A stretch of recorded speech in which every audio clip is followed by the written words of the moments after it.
Hello and welcome to News, Games, and More. I'm your host, Brian Altano. With me is Casey DeFreitas, Zach Ryan. What's up? And Matt Kim. Hello. How's everyone doing today? Yeah, I'm good. Pretty good. It's warm. It's nice today. Warm. It was very nice out today. We got a surprisingly gigantic news day here in the video game industry, which is very wonderful. We always love those things. I feel like things will probably slow down eventually, but they haven't yet, and so I'm not complaining. We got tons of new details on the brand new Assassin's Creed game. We got a date for when we'll find out more about the Xbox third-party games coming to the Series X. And we found out some stuff about the Nintendo Direct and a whole bunch more. But first, if you're watching this, I just want to say thank you. This is News, Games, and More. We do the show every single day from 4 to 5 p.m. Pacific time, right here on IGN, YouTube, Twitch, and Mixer. But we have a very special thing right after today's episode. Stick around because you'll be able to watch the movie Extraction on Netflix with Chris Hemsworth. Yeah, you get to be and like, the Russo brothers. And the Russo brothers. And the director of the movie. You get to say that you watched a movie with those people all in unison. You'll be able to get your social questions in using the hashtag WAF. Let me try that again. WFH Theater. That's on Twitter. And you'll watch along with the movie, and they'll be providing live comments. We'll be doing the show a couple times a week now. Not that movie every time, because that would be weird. But this one's going to be very special. So stick around right after. And so first things first, I wanted to get into the Xbox story. We got some news this morning that there is going to be a third-party Xbox Series X games reveal happening next. This is obviously, I can't tell if this is because E3 exploded and left pieces everywhere, or if this is something that Microsoft was always planning. But yeah, how do you guys feel about this? I think to your point, I doubt that this is really like an E3 leftover or anything, because, inside Xbox pretty frequently they do one at least once a month, and it's usually smaller updates and stuff. I think as we get closer to the launch of the Series X, they're going to really start ramping up. And I wouldn't be surprised if each of these inside Xbox has like a different theme. And it seems to me like this next one is going to be third-party specific. It doesn't seem that way. I know it because that's what they said. But what I'm saying is, like, I think that from here they'll have like, each inside Xbox will focus on one specific thing, and this time around it's third parties. So, right. I mean, I'm looking forward to it. It's been a while since we had an awesome presentation to look forward to, and I'm kind of wondering if some of this was supposed to be part of their E3 and they're just pushing it out earlier or not. But I'm excited to see Assassin's Creed gameplay. I don't really know what else to expect. I know, Brian, you have like a list of games that you might think, but some of those were even for not the Series X system. It was for previous consoles. So I don't know. I don't want to guess and be wrong. So I'm just going to look forward to it. Yeah, I mean, that's the weird thing that we've heard from Microsoft on their publishing front is any game that we see come to the Series X will also be coming to the Xbox One that we are all playing right now. But I'm not really sure how that relays to third-party games specifically. There's a bunch of third-party games we know about that are sort of in the works, like a lot of stuff from Ubisoft. Assassin's Creed, obviously, they will get into that a little bit more. But the new Rainbow Six Quarantine, which desperately needs a title change. Godfall, Gods and Monsters, Lord of the Rings Gollum, and Battlefield 6 are some of the games we know for sure are coming to next gen and cross gen. But I want to find out about some sort of next gen exclusive stuff. And I don't know if this is going to be the place for. But I will say that like a cool thing about third party stuff specifically with Xbox is that they're working on a lot of kind of situations. And I know the Assassin's Creed game sort of unveiled today. Revealed that if you buy the game on Series X or vice versa, you can also play on Xbox One X. So it's basically just like sort of the way, something like Steam works, where you'll have essentially a cross-buy system too. So I dig that, and I wonder if they'll be working that in that favor on third-party games. But I guess we'll have to find out next week. I mean, they specifically said that they want to show us gameplay, right? Mm-hmm. And like you said, I don't I don't know if these are going to be any next gen exclusives, but I think it's about time that they showed us something that's exclusive to next gen. But I would assume that they would have held that until E3. Now that E3 is not happening, I just don't know what to expect anymore. What we should be looking at. Maybe they'll bring it to IGN for Summer of Gaming. Yeah, maybe they will. No, that's definitely been sort of difficult to clock. Outside of everything else this year being a complete and utter chaos. Not having any sort of cadence of expectations on when we'll get new either makes it so it's sort of, I feel like it's going to be just for the next 4 months, it's going to be little Christmases constantly. We're just going to wake up, there's going to be a big surprise announcement of a bunch of, instead of having everything condensed into this 3 or 4 day window at E3. We're going to get new announcements basically all summer long. And I think I'm okay with that. But also, I want to be able to look forward to something. And so that's kind of difficult. Without E3 as a target to hit, actually a lot of developers can have the freedom to either push things back or even move things forward. So I actually wouldn't be too surprised if we see something cool and E3-esque at next week's Microsoft thing, only because these demos could have been done by January and just be held until June because E3 is the thing to show it off at. But again, without it, you're no longer beholden to that sort of time frame. Yeah, that's sort of an interesting situation we're all in right now, because I think that E3 in many ways put a fire under the butts of developers to ship a completed trailer or a playable demo by X date. But with that out of the way, either they won't do that at all, or they'll go on their own timeline and get it in there early. It's hard to say, because it's we're dealing with a world full of people who are debating whether or not they should even put pants on in the morning. Right. And so Assassin's Creed is typically an E3 announcement, right? And they revealed it today or yesterday. Today. I'm checking my days. Yeah. Yesterday, but yeah. It's not, Assassin's Creed is not an April announcement, but Ubisoft had it done early and they're we'll do it now, without E3.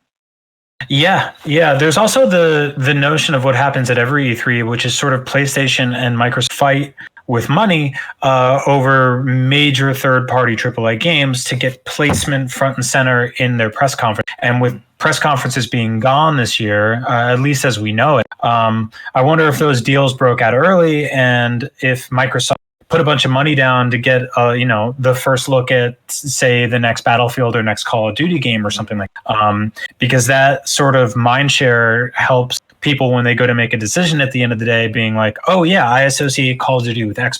So I wonder how much of that is happening here, or if we're just going to see anything that will just be completely cross-platform. Because the difference is, it's usually we get Microsoft coming out and saying, here's all these games, and then the next day Sony goes, yeah, but don't forget about us, we have those. But PlayStation doesn't really seem to have anything planned publicly right now. So once again, Microsoft continues to just own this conversation.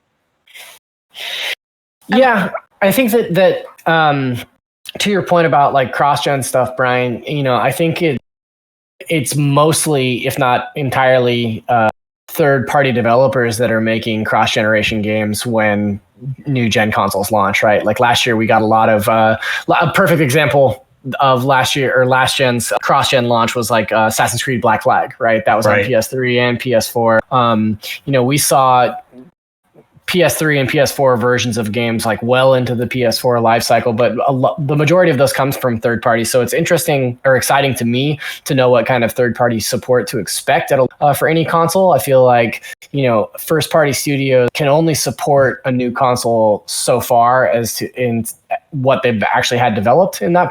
So you need an awesome third party lineup to bolster a launch, and if that means that you're getting a plussed up version of a game that was maybe initially designed for a last gen console, it's kind of 6 of one, half a dozen the other, because you're still getting a great game. It's just available in 2 different places. Yeah, I think that's how I felt. Was that was it Black Flag that launched?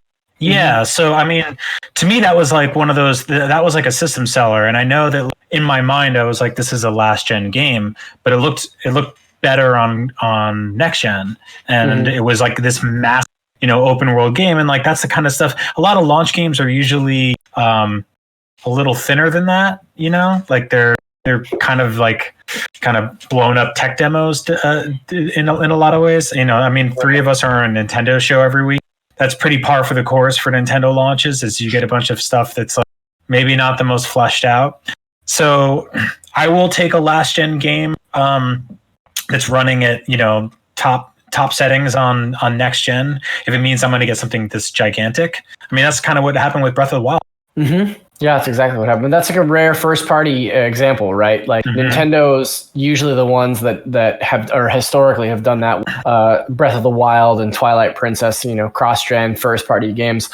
This year, I wouldn't be surprised if we saw a similar thing with The Last of Us at this point. Like, it seems to me, not a simultaneous launch, but I bet you we get a PS5 version of The Last of Us before the end of the year, or at least within the first year of the PlayStation 5's life. Yeah, that'd be very, very cool. I guess we'll find out more about whatever PlayStation's doing, and we'll find out more about first-party games probably later this year, hopefully in the summer. And until then, we have about a week to wait for some third-party announcements. But one of the biggest third-party games franchises ever made is Assassin's Creed. And we got brand new details on Valhalla today, which looks amazing. Right? Like it really does. My thing about this was, like, when I first saw it, it was a cinematic trailer, and they always run those, right? And it's a gorgeous way to set off themes and settings and characters and tone and stuff like that. But it doesn't really give you the best idea of what the gameplay is like. But luckily, we've played enough of these at this, specifically the Origins and Odyssey games, that we kind of have an idea of what we're going into. And so, like, I was a little underwhelmed at first, but then I started thinking about it more and looking at screenshots and stuff like that. And God, this looks gorgeous. And this world is going to be gigantic. There's going to be 1 billion hours of quests to do here. What was how did you guys feel, like gut reaction immediately you found out more about this game?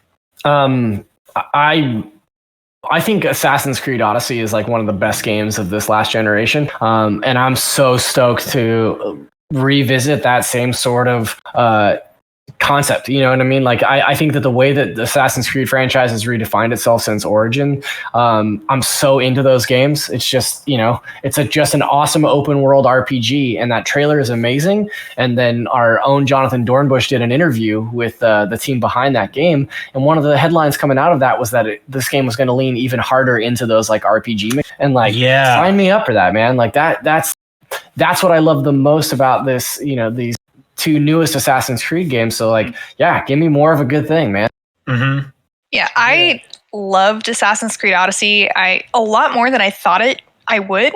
Same. I mean, not that I disliked the previous Assassin's Creed. I just thought they were good, but I loved Odyssey. And I am really interested in Norse mythology and Vikings. I mean, a bunch of people probably have been in more recent times, with entertainment leaning so far into it, like with the show Vikings, Thor, and there's even an anime like Vinland Saga. Like, there's a ton of stuff leading into that, and it's going to be really cool to have a video game that leans really into it as well, and incorporate world building and village building and ship battles, and then includes all of the RPG elements that Odyssey integrated into Assassin's Creed so well.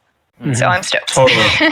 Yeah, I mean, weirdly enough, I feel like maybe it's because I've been following the community a bit, but there seems to be like the RPG elements are a bit contentious with some AC fans. Just looking at our comments right here on YouTube, you can see a lot of people saying that they loved Odyssey, and they also say that, like, I prefer, like, this right here. Yevishin Pillay says the two latest Assassin's Creed games I didn't really mind, but I'm still a fan of being centered around being an assassin and stealth gameplay. So like that. Yeah, you're absolutely right. I get that. I don't know. I loved Brotherhood when that came out, and that was probably the last of that era Assassin's Creed that I played, and then I just kind of skipped the rest and then played Origins, Odyssey, and Black Flag, which less Black Flag, but Odyssey and Origins were more RPG, which I really liked. But I did this big report once on why Japan is such a popular wish destination for Assassin's Creed, and part of the reason is because people think that the ninja samurai setting would be perfect to bring Assassin's Creed back to its roots, But I don't know. I like the RPG, and I feel like if you want like something more arcadey, there's a bunch of games out there for you, like Sekiro and like Ghost of Tsushima that's coming out. You know? Yeah, I think about it kind of like the same way the Resident Evil franchise splintered off from like pure survival horror to survival horror action, and it split the fan base. And in many ways, they're justified in that. But also, like, there were so many Assassin's Creed games that sort of followed a very similar template. They all did their own thing, but I was actually really happy when they took a few years off and then came back with something that was different. And now we have the sort of third game on that branch, but there's still the 20 other ones. But yeah, it looks like this game's doing a lot of stuff that some of my favorite games in the franchise did. The settlements, like building out an entire Viking settlement. They were saying it's similar to the stuff you did in Black Flag or the villa in Assassin's Creed 2. This quote here from the game director says, "We want you to feel that this is your home. This is the settlement, obviously, that you're building, that a lot of what you're doing in the game world is at the end of the day going to feed into the settlement so that it can grow, it can flourish. We have a ton of buildings that people can build, and each building comes with its own gameplay purpose." I really dug that in Assassin's Creed 2, just sort of like building out a town and shops, and it bummed me out when it got burned down the next game. Spoilers. Yeah. I hope some really cool stuff comes out of this. Honestly, the way that they're emphasizing the settlement, it's like, oh, we want you to really feel like it's your home and that you love it and you nurtured it, and it's going to get destroyed, right? Like, there's no way they're not going to completely wreck it and be like, really feel for your town and love it. I hope not. That would be such a defeatist. That would be such a defeatist thing, Yep. I mostly mainlined the main story in Odyssey. I did side quests here and there, but like I know people that put well over 100 hours into that, and so the idea that you would spend that long building up your village and making it so custom, and then somebody would just ruin it, that'd be a real. Yeah, well, you made the wrong decision, and now the English came and destroyed your village. So maybe you're right. Yeah, maybe shouldn't have pissed them off.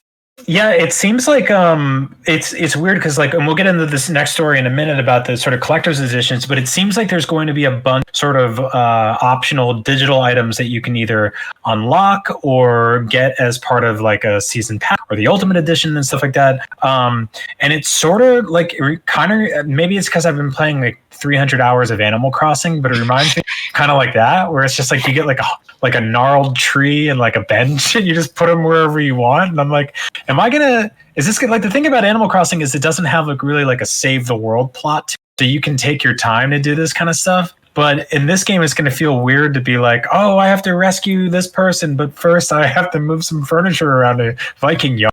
I mean, that's open world games in general, right? Like they're so big and sprawling and sometimes bloated if they're made poorly, right? To the point where you're like, here's a main storyline, but also maybe like, mess around a bit and fetch some fish for this village elder, right? Like that's open world game design kind of in a nutshell on the first end. What I'm excited for is they emphasize really heavily customization for your character, including like outfits. And I don't know if you guys know this, but like Odyssey introduced glamours so that like even when you were wearing an armor set that wasn't like aesthetically pleasing, you could put on like your preferred armor over it. But that was a post-launch thing, right? That wasn't like there in the initial game. And when I was playing before that patch went live, my Cassandra looked like the ugliest fighter in the world, right? Because she had high stat armor that just didn't match. So she was wearing like a leopard print boot matched with like a serpent leather chest piece with like a tiger cape, and it was hideous. And I hope this game launches with a glamour system because it was awesome. Yeah. So it says that now you'll be able to, so you can obviously play as a male or a female, and you'll be able to customize your hair, tattoos, clothing, war paint, and gear. And choices will have to be made in the story, including dialogue choices and political alliance that will affect the world. But yeah, the gear thing sounds really cool. Like it says, the gear system has been revamped quite a lot to really push a balance between having great gameplay-oriented gear, but also the look that players can really customize.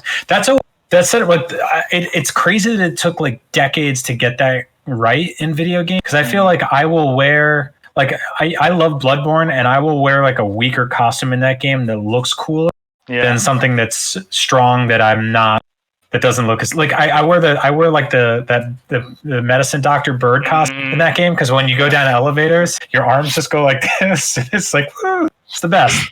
But you're yeah, not min-maxing. Exactly. You're cheapening yourself and you're weakening yourself in the game. Come on, man, level up. Look, so in Assassin's Creed Valhalla, you'll be able to fashion hunt and min-max. It'll be wonderful. Which is something. Sounds it's great. something like Monster Hunter World Iceborne has been implementing a lot of that, like layered armor and customizability into recent updates, and it's really fun to like piece together and min-max your skills, but then to also look like however the hell you want on top of it. And it seems like they're going to implement something like that in Valhalla. I will say this. I prefer the RPG Assassin's Creed over the older ones, the more like straightforward ones. But I will say the XP system could do a little redoing. Like I feel like it takes too long to fully kit out your character in the way that you like, and and that was kind of might be much. That was kind of a point of contention with Odyssey, right? Was that it took super long to grind levels if you didn't buy the God, what was it called? It was like a level pass essentially that like made grinding levels easier, which I eventually did. Like I eventually just dropped the $10 because I was like, I'm trying to mainline this story. I don't want to grind side quests for 4 hours in between each story beat. I mean, it's like kind of like putting the game on easy mode, but it's. Yeah, I wanted to make it through that story and say that I'd finish that game, and so yeah. Yeah, I mean, I liked that the best ability, the Spartan kick, was available early, but it was like the tree branches could use a little trimming, Mm-hmm. Yeah. No, I have no problem with the like sort of I forget the name of it, but like pay $10 to level up faster thing. If the base gameplay isn't a total grind to level up, because then it's just an option. It benefits pretty much anybody who wants it, and anybody who doesn't can skip it. But when it makes you feel like you need to get it to, adjust the gameplay and make the overall situation better for you, then it felt a little gross to me. Yeah, I get that. But speaking of which, there will be plenty of ways to spend more money on this game that aren't just spending money to level up. In traditional Assassin's Creed and Ubisoft in general fashion, there are several different versions of this game. I'm going to run through them right now. The standard edition of the game is $60. That's good to know. I believe that's going to be the same price on next gen, right? So cool. Nothing's changed there. Now the gold edition is $109.99, which is a weird price. It comes with the game, a steelbook, and the season, which is we've yet to really fully understand everything that's in there. But historically, those have been pretty good for Assassin's Creed games. Yeah, Odyssey's season pass came with a lot of different additional stories. It came with like 6 different like story episodes, add-ons, and a bunch of other stuff. Yeah, some of that DLC was amazing too. Like the Atlanta stuff was so cool. Yep. Yeah, it was beefy, but it was also pretty pricey. Yeah. Now, for $10 more, the Ultimate Edition, which is better than Gold, but only by $10, comes with the game, the season, and then a whole bunch of digital items, essentially like animals for your settlement, and then trees, and then you get like a slightly different boat. Which is It's called like the Berserker Pack. I guess it's just stylized stuff. And I think it's also worth mentioning that the Gold Edition and the Ultimate Edition are both $10 cheaper if you buy them on PC or through the Ubisoft. Oh, interesting. Do we know the animals that you buy in this $10 version, $10 plus version? Do you get to control them, or are they your friends, or what? Yeah, I don't know. It's like, is this White Wolf a mount, or is it a pet? Well, there's a raven, which I imagine serves like the hawk in the Assassin's Creed games. Okay. And I'm like not Odin's ravens. Yeah, and I'm not really sure about the wolf. Maybe you can ride them. Maybe you just stick them on people, or maybe they just hang out and you can pet them, and then they'll appear on that Twitter account. That seems great. All of these things are sort of in like a berserker theme, and you get like a character skin, which just looks like it's entirely made out of dead animals, and I don't know if that's the animals that are photographed next to it. Yeah, it's kind of messed up. Yeah, We'll see. And then there's the collector's edition, which comes with everything I named already, plus a soundtrack CD, a little statuette of a Viking, a bunch of lithographs, and a gigantic statue. Which, if I know all of you guys have probably seen the collector's editions of Assassin's Creed games before, the statues they come with are bonkers. Like they are. Yeah, they're pretty nuts. Zach, we had one on our E3 live show a couple years ago. Do you remember that? Yeah, the statue of not Altair. It was the protagonist from Origins. Yeah, his name escapes me, but he had with the giant bird on his. Yeah. Yes. Mm-hmm. Yeah, it was like 2 feet tall. Yeah, that thing was awesome. So this is essentially a giant statue of the female main character, and she is standing on the front of a boat, the Viking longship, I believe, with the raven on top, and she's screaming and holding, which I love. By the way, I think it's really funny that people have reached out to Cory Balrog from God of War, asking him how he feels about this game ripping him off. Cory Balrog, the infamous creator of Vikings. He just inventor of the axe. Wow, good for him for making Norse mythology. Yeah, right. Just a heads up that this is based on old stuff that's been around for a while. I thought Neil Gaiman created Vikings. I was confused. Yeah. No. That's funny. So yeah, which version do you guys think you're gonna get?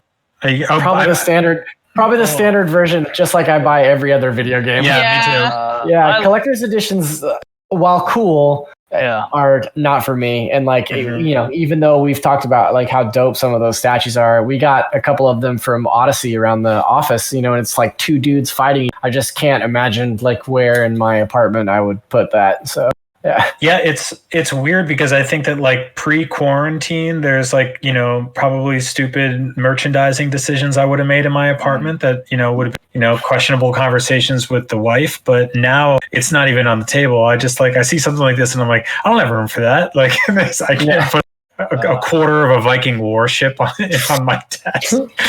I'm a sucker for steelbooks. Mm-hmm. And I'm willing to put down like an extra $10 if it nets me the steelbook, right? Because that's kind of how it goes. Like Last of Us 2 has a steelbook edition for about $70, which is what I'm willing to put down for that kind of thing. But for $100 for just a steelbook is no go for me. So I'm probably just gonna go with the standard $60 one. Yeah, my thing is weirdly enough, it's like if it's a shirt or a jacket or something that's kind of like minimal, like something that I can like functionally use whenever we're allowed back outside. They were giving away a scarf with the Breath of the or was it Hyrule Warriors? I can't remember. There's some Zelda game. I think that was Hyrule Warriors. Yeah, and I really wanted the scarf, but I think it was only like limited stores. But I would have paid for collector's edition if I were to get a Link scarf with it. There was a Star Fox one too for the Wii U Star Fox game. It was like, do you guys remember that? It was like a bright red, like a giant long red scarf that had like the Star Fox logo on it. And I was like, I don't need that. Yeah. I was like, I don't need that, but I need that. It's like one of those things. That's what I like about steelbooks is because they're kind of collector-y, but they're still just like physical editions that you can put in your bookshelf like you would a normal thing. So. I don't have room for game cases, and I've thrown like 90% of them out. Oh, that's I know. Yeah, I didn't have space. I don't have a bookshelf. Yeah. Let's see. I promised in like the description of this show that like we're finally going to talk about some good news, and I think we did for 30 minutes. So let's get into the bad. A Nintendo Direct in June is reportedly delayed, aka not happening. We all know that E3 is not happening. You've hopefully gotten over that by now. But Eurogamer and VentureBeat report that Nintendo's June, usually reserved for E3, has been delayed. Nintendo reportedly told third-party partners that it needs more time to develop its first-party game. Also apparently told partners that they're free to announce their games independently. They're potentially aiming for end of summer, aka August, September. And I'm not crazy about this. If you're watching the video right now, we're running footage of the April Fool's video we made last year. It's not a real Nintendo, but neither is the one you're getting next in June. So enjoy. Yeah, so that's sort of what I was talking about when we were talking about the Xbox thing about deals being all over the place. So some developers can show things earlier than E3, or some developers can show things later than E3. Like here, it was reportedly said that Nintendo is just like, hey, this spot that we usually reserve to show off third-party stuff, like you guys, that's not happening. So you guys are like free from your contracts. You guys can do whatever you want with your games because we're busy working on our own. Like that's sort of what I'm expecting from the Microsoft thing, and sort of like the trend all summer is people and developers just breaking dates on things that would normally be reserved for a certain time, like E3. I think Bethesda said that they're not doing an E3 conference and that they might delay theirs later. Which I mean, that's. I'm glad that Nintendo's not holding back at game announcements, but on the flip side, this kind of sucks for a bunch of indie devs because I think that like the cool thing about Nintendo Direct is that it gets a lot of people talking about games and paying attention to games that maybe they wouldn't have seen otherwise. Mm-hmm. Yeah, I thought the same. And maybe you can clarify the way I didn't read it as if they were not going to be a part of the next Nintendo Direct at all. I thought it was third-party developers could choose to reveal their games. Yeah, that's what that meant. That Nintendo basically freed third-party developers from having to ride or die with a Nintendo Direct. Okay. So whereas previously, I wonder if they would choose or to release early or to wait for the Nintendo Direct, because like Brian said, I feel like it would benefit a lot of people to just wait to have that spotlight. Yeah, or maybe they could do both. Yeah, and I think actually, and like because plans are changing every day because of COVID-19. GamesIndustry.biz's publisher actually tweeted out that they heard that there might even be a small Direct in May, like a small indie one. But these plans are all up in the air, and there's nothing concrete about them yet, other than, as far as a lot of major publications have heard, there might not be an E3 Direct this year. Right. I wonder if how much of this is tied back to that Mario leak that we got earlier this year. I wonder if this is a case of that was set to be their big E3 thing, and now that's not really a surprise anymore. I wonder if there's some sort of implication there. Yeah, I actually hadn't even thought of that. That makes perfect sense because maybe they were ready to show gameplay of Super Mario Sunshine HD Remastered Ultimate Collector's Edition or whatever. That would have been great. I'm still really bummed that we're not getting like a Nintendo booth at E3, and now I'm bummed that we're not getting an E3. But the good news with Nintendo is that they're constantly, and this sounds like PR nonsense, they do constantly find ways to kind of delight and surprise. Like they historically just go, here's a Direct in 2 days, or like their last Direct just appeared one day. It just showed up. And so I do hope that they kind of get to spring some surprises on us. I hope they find ways to celebrate. In other ways, it would be, I wish they would make like an E3 island in Animal Crossing that we could all visit that was just a replica of their booth. Anything, anything that we can do to sort of bring that experience home. Because I have a theory that they're going to roll out a bunch of Super Mario content for Animal Crossing to coincide with this 35th anniversary thing. Yeah. So that'd be awesome. This is a good April Fool's joke. Who's the guy that you hired for the host? He was an actor in LA that we hired who came on and just absolutely crushed it. So fantastic. Yeah.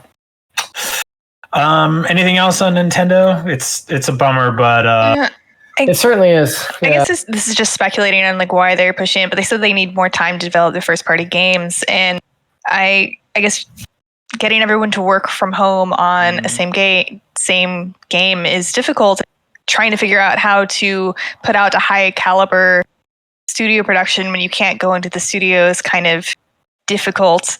And I was kind of looking around to see like why, and I found this article by the Washington Post about how it's difficult for people to work from home in Japan because a lot of times some people don't even have Wi-Fi or at-home computers. It's all in the office, and they go in every day for everything just because that's the culture. And especially, and I know Nintendo's in Kyoto, but a lot of people don't have a lot of space there, kind of like how we're dealing with in San Francisco. Like a lot of us don't have dedicated offices, so we're in our bedrooms, or maybe some people are in studios and are sharing with people. So it just becomes a difficult situation, and people in Japan just are definitely not used to it. Right. No, that makes perfect sense. I hadn't actually really even thought about that. I remember reading there's definitely like certain studios are equipped to handle this better, but like Nintendo specifically this generation, I mean for every generation, but really this generation has been like pumping out incredibly high quality games that are, you know, incredibly high definition, some of the most gorgeous stuff they've ever made. Those things take work. It's not just as simple as sort of slapping together a montage of nindies and doing some voiceover over. Although I'll totally take that right now. But yeah, it's kind of a bummer. Like I hope things get to return to normal. We had Todd McFarlane on Up at Noon recently, and he was talking about how like the comic book industry is actually poised to handle this really well. That is a sort of very siloed industry to begin with. You have a bunch of people who are kind of in kind of isolation, are huddled over something and they're drawing, and then they scan it and they hand it to somebody who inks it, who then paints it, and then they add words and a cover, and then it gets sent off to print, or it just gets released digital. There are certain things that are they're going to adapt to this very well. I don't think Nintendo is one of them. And Nintendo's historically difficult to change on stuff that we're all, we've been accustomed to for 15, 20 years at some point, like we do a show called Nintendo Voice Chat, which is an in-joke at their lack of voice chat. Like you still need they still don't have together.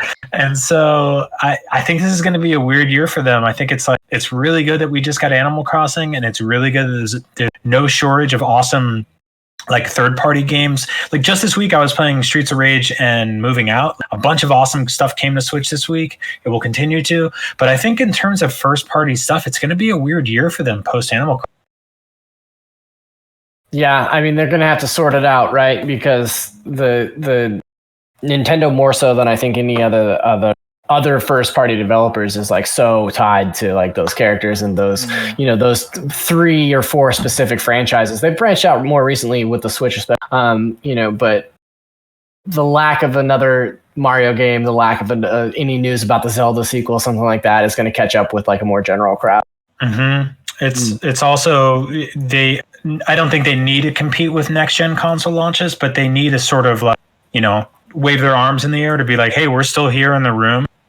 So that the entire conversation doesn't get consumed by the PS5 and the Series X. Like I think a big first party game launching this fall would be a nice touch, even if it's a remastered Mario collection. But yeah, if like they can't be in studio to develop something like that, then all that stuff's going to get delayed. We know about stuff like Metroid Prime 4, which was like just 3 or 4 months ago hiring an art director. So that one's still late to come. I don't. Texas, so. Yeah, that's true. It should go a little bit smoother. Like retro out in Texas and not Japan, so that's probably to their benefit. Yeah, I know. I mean that's one of the states that's hurrying to open up, so maybe things will work out for them. I mean, but also Metroid Prime 4 completely restarted development like what, 2 years ago, a year ago? Not even. Yeah, I think it was like 18 months ago. Yeah. If that game doesn't come out in the next 2 years, it's not going to be because of COVID. It's going to be because they're still working on it. Yeah, for sure. Yeah. Casey, what were you going to say? I was going to say that there are a lot of anime that are being delayed because of COVID as well, and having work from home, because a lot of anime is hand drawn by a team. So it's just difficult to have an art team work together without, I guess, being able to hand things off. I don't know. I don't work in an art studio. But a lot of the things are being delayed, including Pokemon, the anime series. It's the first time it's not. Oh yeah, I saw that. Yeah, it's the first time that there's a gap in the anime series playing since it started, which is crazy. But I get, of course, anime studios work differently. The game studios and. Yeah, when I found out that they make some anime on a week-to-week basis, I thought crazy. Yeah, it's insane. Yeah, because they're working on like 2 week on. They're working on the episode that's supposed to debut in 2 weeks now. So if they can't do it, they can't do it. That's crazy. Like I know they make They make like South Park the week before it airs, but like South Park and a good-looking anime. No offense, but South Park looks like crap. Like yeah. I mean, the whole thing with South Park was that the sort of image quality was traded off by the fact that it's timely. They caught. I remember they caught Saddam Hussein on like a Sunday afternoon, and on Wednesday's episode, he was in the episode with his full white, which we had only seen when we caught him, and it was like. That's how, the Simpsons couldn't do that. Family Guy couldn't do that. I don't even think Pokemon could do that. Although I would like to see them try. You like to see Saddam Hussein in Pokemon? Weirdo. Yeah, hasn't 2020 been bad enough? Let's see. This is such a minefield. We found out this week that The Last of Us Part 2 will require at least 100 gigs of hard drive space on your PS4. This game is impossible to talk about right now. And if you're in the comments watching the show, thank you for braving just the toilet boys who are doing everything they can to make things worse for people who are excited for something. But as many of you know, some potentially scorned former developer revealed tons of plot details for this game, which was obviously very disheartening to people who worked on it and the people who are excited for it, consumers and industry alike. And it sucks. But what I will say is that you can't really boil down an entire game experience to a couple of sentences, just like you can't look at like a photo of Paris and be like, yeah, I've been there. And so, I don't know, be excited, try to keep your head up about this. Yeah, I feel really terrible for Naughty Dog in this situation. It's a weird situation that's kind of come about because I feel like the audience sentiment on that game has totally turned around in the last few months. Because it's been so off delayed because of these leaks now and people knowing what happens in the story, and now like even today with this 100 gigabyte news, that's a big ass game, but this is a huge, gorgeous AAA game from a first party studio. It's at this point in time, it's kind of to be expected that your big bangers are going to be that big in terms of file size, but. It's just a really unfortunate thing to like look at social feeds. First of all, it's an unfortunate thing because The Last of Us is out there getting spoiled left and right. And so, for a couple of days on IGN social, it didn't matter if it was a Last of Us story or not. Those spoilers were popping up everywhere, and it just sucks that people would want to. But at the same time, it's also like I just feel like they can't catch a break these days, Naughty Dog. Yeah, I mean, I think that there was the thing too. There was like, not to like both sides this, but there was obviously all the stories about crunch culture and like forcing employees to work over. And some people theorize that like this scorned developer was doing that as a revenge. That what sucks about that is that it's like I don't think that's really as much of a direct assault or attack on upper management as it is on the people who in the trenches who were working on this game, and also the people who were excited for this game. Like if you spoiled the new Star Wars movie because you didn't like Kathleen Kennedy, you would also be screwing over anybody who was excited to see it, and then anybody who worked on it. People who worked in the Creature Workshop and.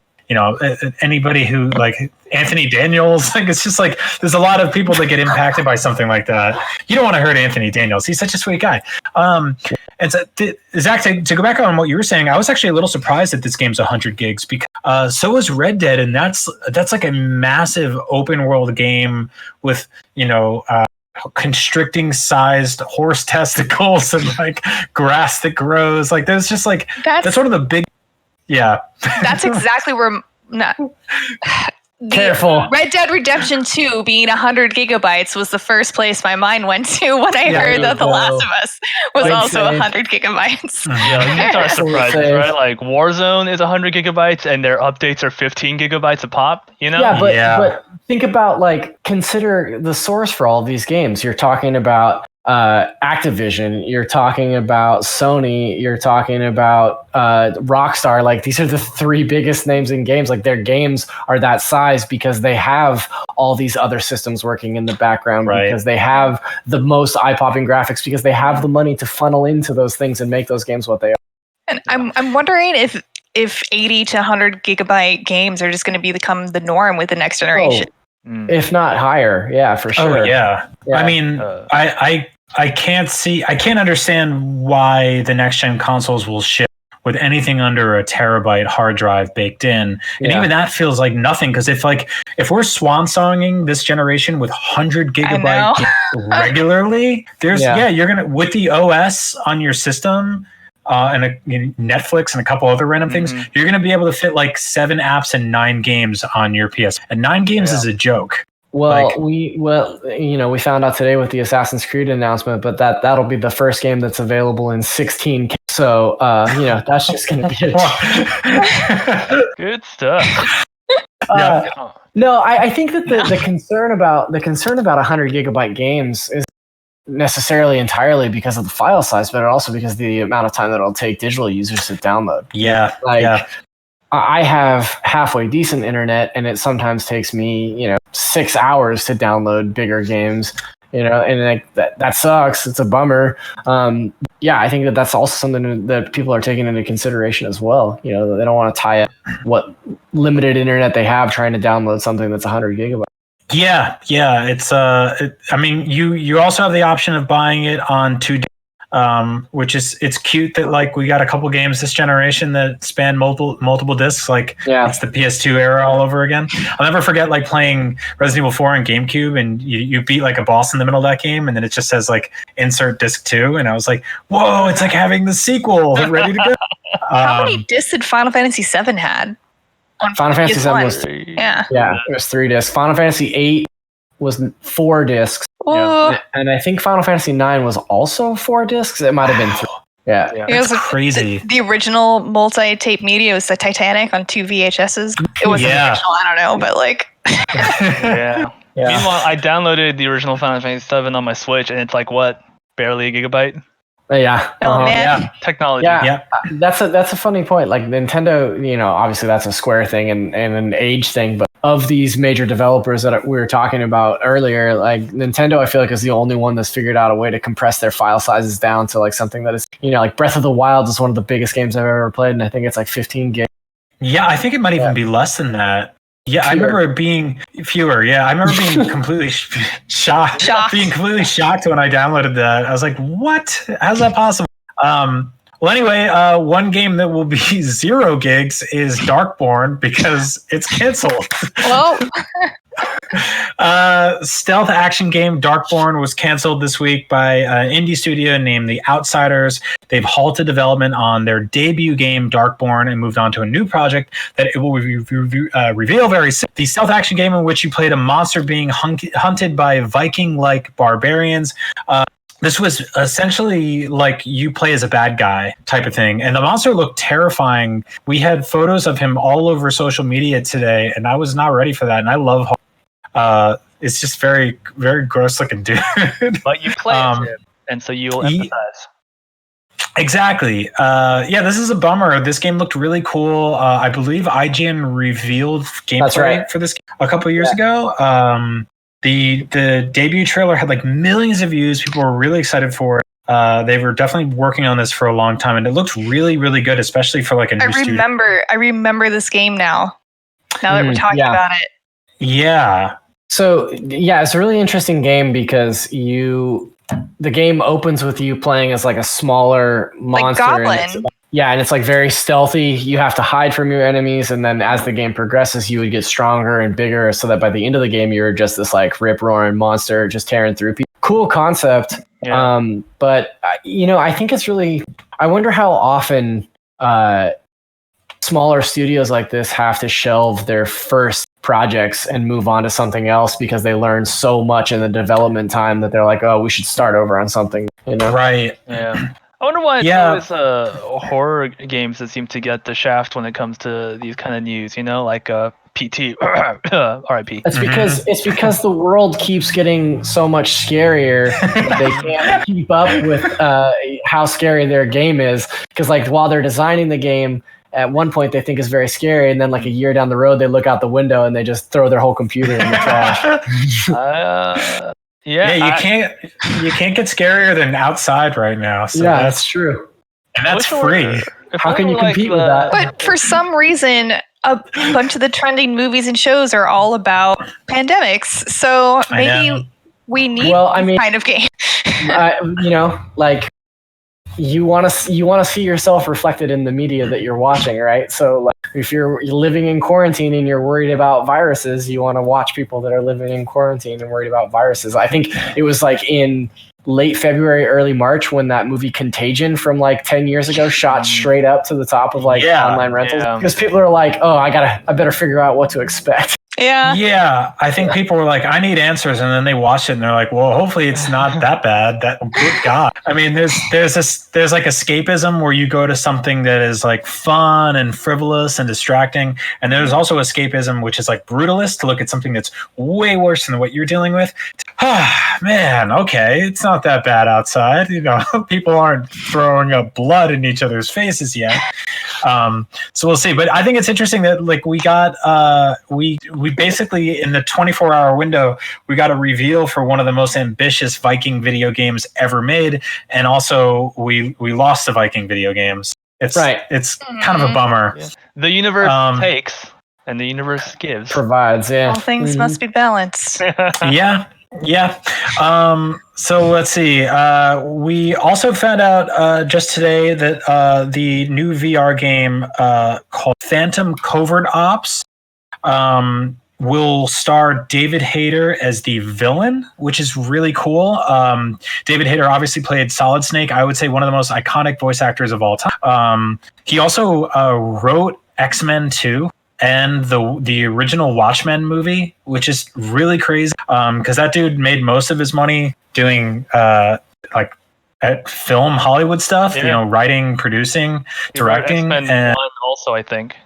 Yeah, and I think, but the average person just knows him as Solid Snake, which is really cool. And David Hayter was on Up at Noon years ago when we found out that Kiefer Sutherland was going to take over Solid Snake, and that was an interesting interview because he was not in the best mood, because I don't think that was kind of a bummer, and I think a lot of fans were bummed about that too, especially once they played Metal Gear Solid 4, which is a really great game. I'm sorry, 5. And found out that like Solid Snake doesn't really have a ton of lines in that game anyway.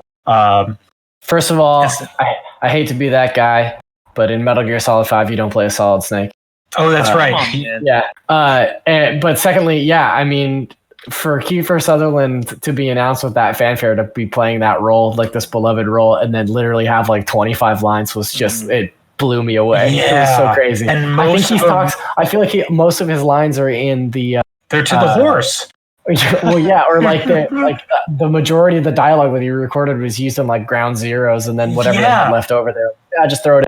Yeah, there's a lot of like whoa to the horse, and that's about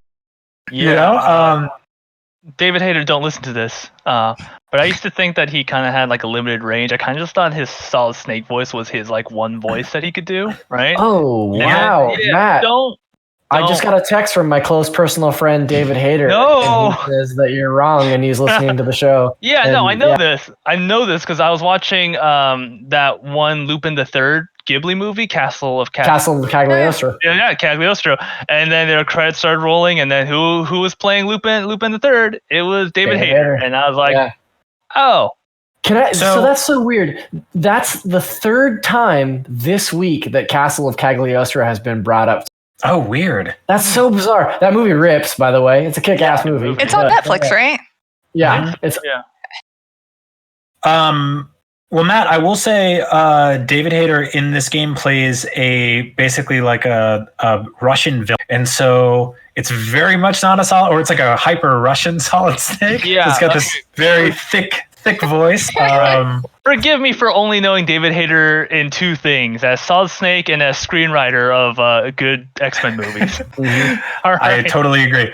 Either way, I'll announce here that we have David Hayter on Up at Noon tomorrow, right after News, Games, and More. We talked to him for 20 minutes about voice acting in this game, voice acting in the Metal Gear games, working on the X-Men movies and stuff like that. And so that was super fun. And we wrote a script for him for like a fun little bit, which I think we're going to air. And we had to text it to him. So yes, Zach, we actually can text our good friend David Hayter. Don't tell him about me. Don't tell him about me. Hey, let me ask you a question. I just did. So those of us that know Max Scoville know that one of the key tenements to his personality is that he is like a diehard Metal Gear fan. Did he just like lose his mind when he found out he was going to interview David Hayter?